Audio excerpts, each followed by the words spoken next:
Hello everyone, welcome back to जीटेक Poly. जैसा कि दोस्तों आप सभी ने थंबनेल देख ही लिया होगा कि इस लेक्चर में हम डिस्कस करने वाले हैं अप्लाइड मैकेनिक्स के शॉर्ट नोट्स को। और इस क्लास का जो क्रेडिट है दोस्तों, आप ही में से एक स्टूडेंट्स हैं जिनका नाम है नितिन त्रिवेदी।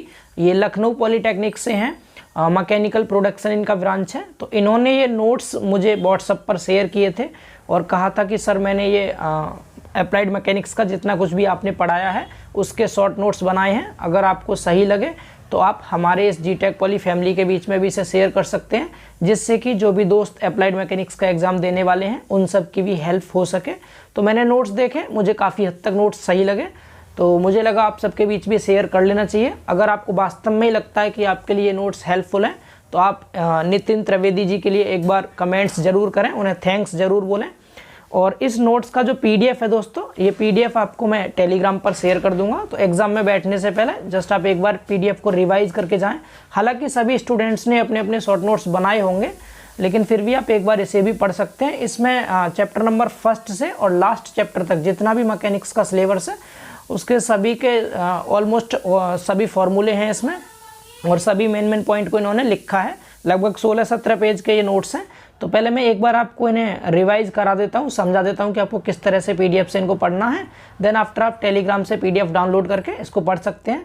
और जो बच्चे टेलीग्राम पर नहीं जुड़ पाए हैं, मैं आपको बता दूं टेलीग्राम का जो लिंक है इसी वीडियो के डिस्क्रिप्शन में दे रखा है। अब वहाँ से टेलीग्राम जरूर ज्वाइन करें, क्योंकि मैं सभी कंटेंट आपको टेलीग्राम पर प्रोवाइड करता रहता हूँ। तो चलिए हम नोट्स को एक बार रिवाइज कर लेते हैं, क्या क्या लिखा है नोट्स में। तो सबसे पहले पहला चैप्टर है इनका सिस्टम ऑफ फोर्सेज वाला।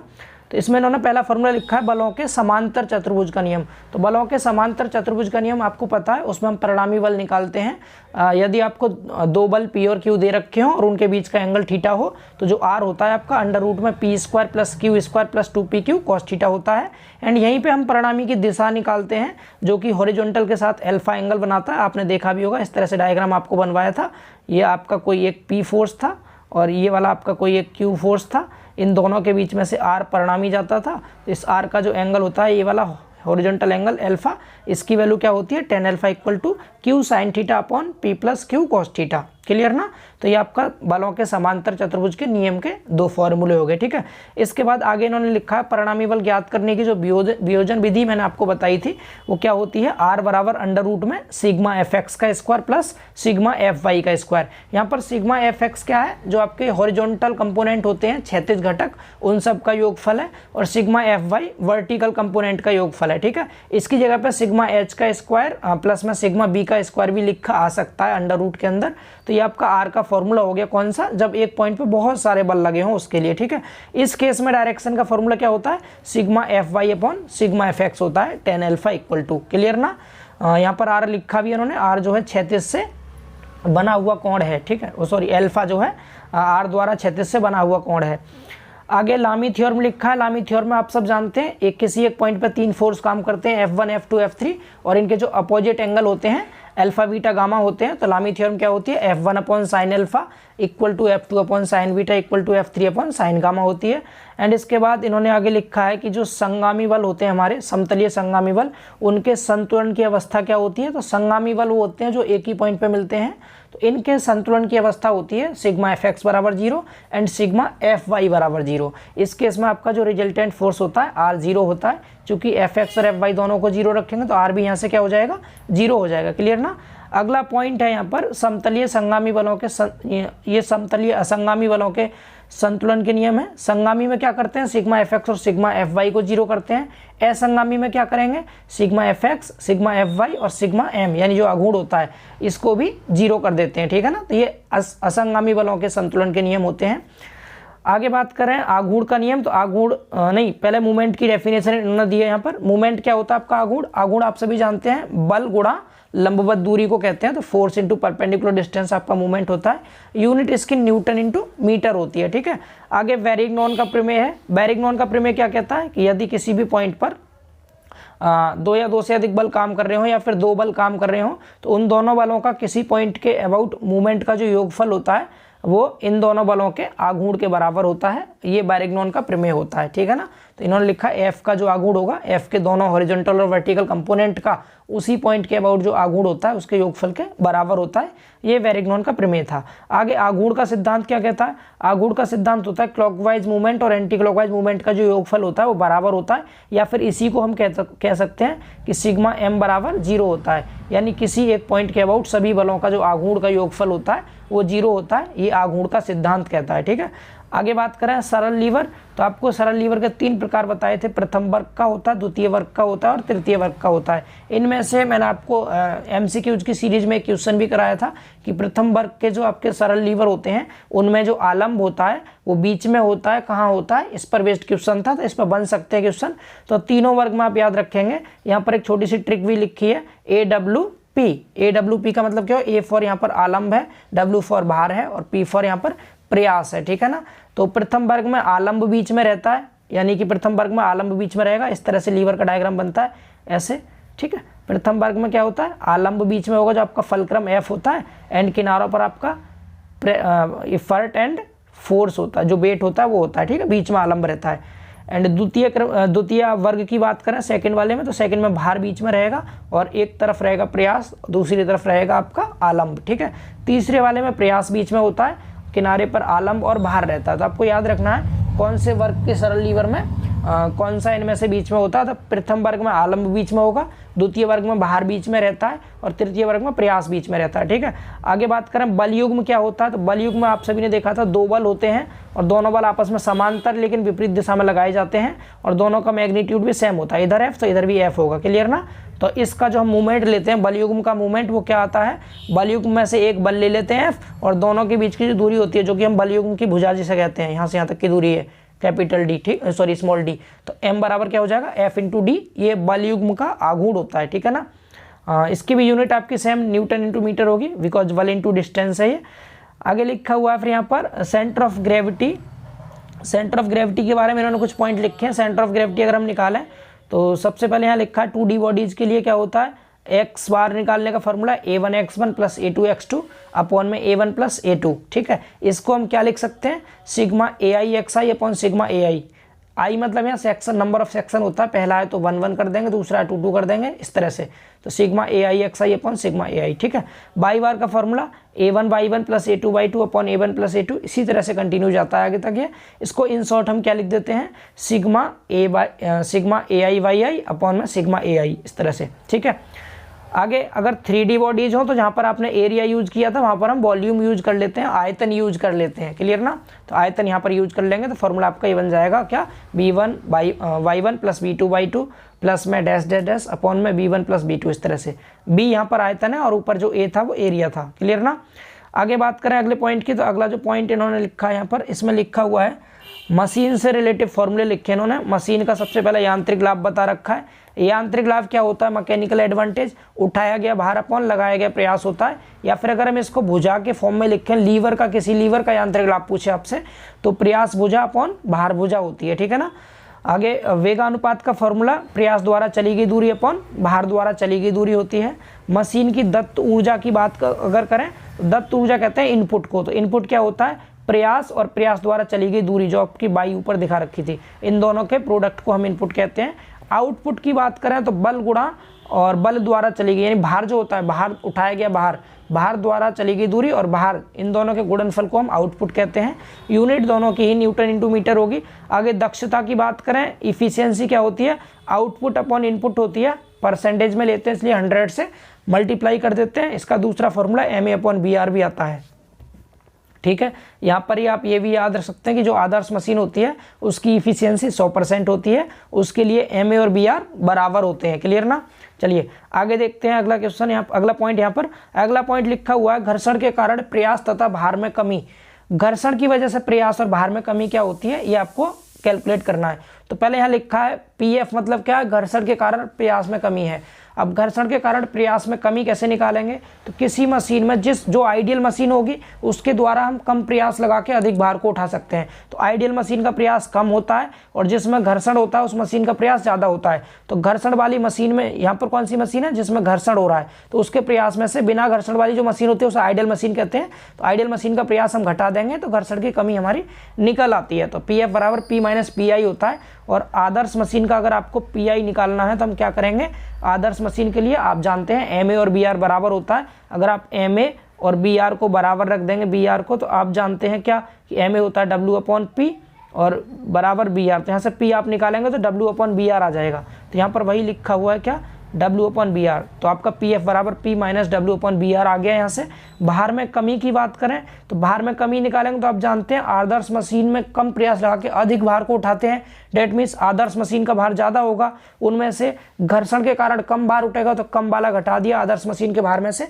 आदर्श मशीन का भार क्या हो जाएगा, सेम बिल्कुल ऐसे ही निकालेंगे। अब क्या, एम ए बराबर बी आर होता है, एम ए को डब्ल्यू अपॉन पी कहते हैं, डब्ल्यू अपॉन पी बराबर क्या हो जाएगा, बी आर हो जाएगा आदर्श मशीन के केस में। अब यहाँ से डब्ल्यू अगर आप कैलकुलेट करेंगे तो बी आर इंटू पी हो जाएगा। ठीक है, बी आर इंटू पी, ये आपका डब्ल्यू आई का वैल्यू आ गया। अब डब्ल्यू आई की जगह पे बी आर इंटू पी को पुट कर देंगे तो आपको यहाँ पर रख दिया, तो क्या आ गया फॉर्मूला, डब्ल्यू एफ बराबर B R into P minus W आ गया। यहाँ पर डब्ल्यू आई आदर्श भार होता है, पी आई आदर्श प्रयास होता है। ठीक है, मशीन का नियम की बात करें, आपको डायग्राम बनवाया था मशीन के नियम में। एक्स अक्ष की तरफ हम क्या लेते हैं, एक्स अक्ष की तरफ हम भार लेते हैं डब्ल्यू, वाई अक्ष की तरफ प्रयास पी लेते हैं। यहाँ तक सी पॉइंट पर घर्षण में नष्ट प्रयास होता है, यहाँ से एक लाइन जाती है जिसकी इक्वेशन पी बराबर एम डब्ल्यू प्लस सी होती है। इसी को हम मशीन का नियम कहते हैं, ये आप सबको पढ़ाया गया था। यहाँ पर एम क्या होता है, एम यहाँ पर जो क्षैतिज रेखा बनी थी हमारी उसका झुकाव होता है, जो एम बराबर टेन थीटा होता है। ठीक है, आगे बात करें, अगर आपसे पूछे अधिकतम यांत्रिक लाभ कितना होता है तो मैकेनिकल एडवांटेज की मैक्सिमम वैल्यू 1/m के बराबर होती है। m यहाँ पर ये स्लोप होता है। ठीक है, आगे अगर आपसे पूछे अधिकतम यांत्रिक दक्षता पूछे तो दक्षता आप जानते हैं ma/br होता है। ma की वैल्यू 1/m आई थी और इंटू में br कर दिया नीचे। ठीक है, तो 1/m इंटू br हो जाएगा मैकेनिकल इफिशियंसी का फॉर्मूला। इसी तरह से अगर बात करें हम किसकी, परिवर्तनीय मशीन की बात करें, परिवर्तनीय मशीन की जो दक्षता होती है कितनी होती है, परिवर्तनीय मशीन को हम रिवर्सिबल मशीन कहते हैं, 50% से ज़्यादा होती है। एंड अगर बात करें नॉन रिवर्सिबल मशीन की या फिर सेल्फ लॉकिंग मशीन, तो सेल्फ लॉकिंग मशीन की जो इफिशियंसी है वो 50% से कम या बराबर होती है। ठीक है, आगे अगला पॉइंट आप देख सकते हैं, जस्ट मैं आपको रिवाइज कर रहा हूँ पढ़ के। मैं जानता हूँ ऑलरेडी आप सबकी तैयारी है पहले से, फिर भी आप एक बार पढ़ के जाएंगे तो आपको एक ही जगह सारे फॉर्मूले मिल जा रहे हैं।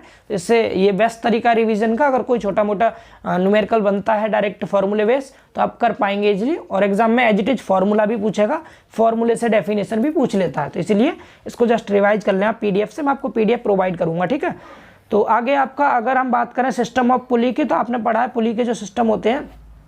सिस्टम ऑफ पुली से पहले भी आपको बताया गया था चल घिरनी और अचल घिरनी के बारे में, जिसमें मैंने आपको सिंगल पुली बताई थी, एकल पुली। तो एकल पुली में जो आपकी अचल घिरनी होती है, जो पुली फिक्स रहती है, फिक्स पुली के केस में मैंने आपको क्या बताया था, जैसे पुली फिक्स है कोई भी आपकी, तो इसके केस में आप जिधर जितना प्रयास लगाते हैं उतना ही इधर से आपका भार लिफ्ट होता है, उतना ही डब्ल्यू लिफ्ट होता है। तो यहाँ पर क्या होता है, पी और डब्ल्यू बराबर होते हैं और रस्सी में टेंशन भी इन्हीं के बराबर आता है, पी बराबर डब्ल्यू बराबर टी हो जाता है अचल घिरनी के केस में। ठीक है, और अचल घिरनी जो होती है आपकी सिंगल अचल घिरनी फिक्स पुली, इस केस में एम ए और बी आर की वैल्यू 1 होती है। चूंकि डब्ल्यू और पी बराबर हैं दोनों, इसीलिए एम ए और बी आर क्या आता है, इसमें 1 आता है। समझ पा रहे हैं ना। आगे अगर आपसे कह दिया चल घिरनी मूवेबल पुली है, तो चल घिरनी के केस में जो आपका प्रयास होता है वो भार से आधा लगाना पड़ता है, आधा प्रयास लगा के ही आप दुगना भार उठा सकते हैं। ठीक है ना, अगर आपने प्रयास पी लगाया है तो आप 2p के बराबर लोड को उठा सकते हैं। तो इसीलिए यहाँ पर एम ए और बी आर की वैल्यू 2 आती है। ठीक है, 2।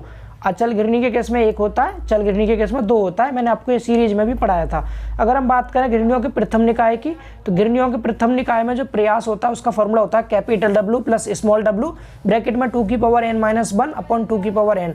यहाँ कैपिटल डब्ल्यू आपका उठाया गया भार होता है, स्मॉल डब्ल्यू चल घिरनी का भार होता है, और n जो होता है यहाँ पर चल घिरनी की संख्या होती है। इस केस में अगर आप एम ए निकालेंगे तो डब्ल्यू अपॉन पी होता है, डब्ल्यू अपॉन पी की ये वाली वैल्यू यहाँ पुट कर देंगे आप, तो डब्ल्यू अपॉन में capital W plus small W 2n-1, और जो अपॉन में 2n था वो ऊपर चला जाएगा यहाँ पर, तो क्या आ जाएगा आपका, ये फॉर्मूला निकल आएगा एम ए का। ठीक है, और बी आर की बात करें तो आपको बताया था प्रथम निकाय में बी आर 2n होता है। क्लियर ना। अब द्वितीय निकाय की बात करें, द्वितीय निकाय में प्रयास का जो फॉर्मूला होता है capital W plus small W upon में n होता है। यहाँ पर कैपिटल डब्ल्यू उठाया गया भार होता है और स्मॉल डब्ल्यू जो होता है वो नीचे वाले ब्लॉक का भार होता है। द्वितीय निकाय में 2 ब्लॉक होते हैं, ऊपर वाला ब्लॉक और नीचे वाला ब्लॉक। तो यहाँ पर स्मॉल डब्ल्यू नीचे वाले ब्लॉक का भार होता है। n जो यहाँ पर होता है दोस्तों, n क्या होता है, ऊपर और नीचे वाले दोनों ब्लॉक में जितनी घिरनियों की संख्या होती है ये कुल घिरनियों की संख्या होती है, सभी घिरनियों की संख्या होती है। ठीक है ना। एम ए यहाँ पर डब्ल्यू अपन पी फॉर्मूला होता है, पी की वैल्यू ये वाली पुट कर देंगे यहाँ पर, तो एम ए निकल आएगा, और बी आर जो होता है n के बराबर होता है। क्लियर। तृतीय निकाय की बात करें, तृतीय निकाय में W का फॉर्मूला लगाते हैं हम, P ब्रैकेट में 2 की power n-1 plus small w 2 की पावर n-1 होता है। एंड मैकेनिकल एडवांटेज निकालने के लिए W/P करते हैं, तो W की जो वैल्यू है वो यहाँ रख दी, अपॉन में P कर दिया, MA निकल आया। BR का फॉर्मूला तृतीय निकाय में 2 की पावर n-1 होता है, ठीक है। बाकी सभी टर्म यहाँ लिखे हुए हैं। तो उम्मीद कर रहे हैं आपको समझ आ रहे होंगे नोट्स, क्योंकि आपका जस्ट रिवीजन है, तो एक बार इन्हें रिवाइज जरूर कर लें। कल आपका एग्जाम है, तो इसीलिए आज ही रात को पूरा पढ़ के अच्छे से तब जाएं इसको फुल तैयारी के साथ, ताकि आप कॉन्फिडेंट रहें और अच्छा स्कोर कर पाएं एग्जाम में, ठीक है। यहाँ कुछ पॉइंट इन्होंने लिखे हैं प्रथम निकाय के बारे में, द्वितीय निकाय के बारे में। प्रथम निकाय क्या होता है, उसमें केवल एक अचल गिरनी होती है, बाकी सभी चल गिरनियाँ होती हैं, और रस्सी की संख्या जो होती है वो चल गिरनियों की संख्या के बराबर होती है। ये प्रथम निकाय के पॉइंट है। द्वितीय निकाय के पॉइंट लिखे हैं कि पूरे निकाय में एक ही रस्सी का प्रयोग करते हैं। इसमें 2 ब्लॉक होते हैं, ऊपर वाला अचल ब्लॉक होता है, नीचे वाला चल ब्लॉक होता है। जब ऊपर वाली गिरनियाँ और नीचे वाली गिरनियाँ की संख्या बराबर होती है, तो उस केस में क्या होता है, रस्सी का जो एक सिरा होता है ऊपर वाले ब्लॉक से जोड़ दिया जाता है। और जब ऊपर वाली गिरनी और नीचे वाली गिरनियों की संख्या बराबर नहीं होती, तब रस्सी का जो सिरा होता है वो निचले ब्लॉक से जोड़ते हैं, ठीक है। ये आपको डायग्राम में समझाया था थ्योरी क्लास में, जस्ट फॉर रिवीजन है ये आपका।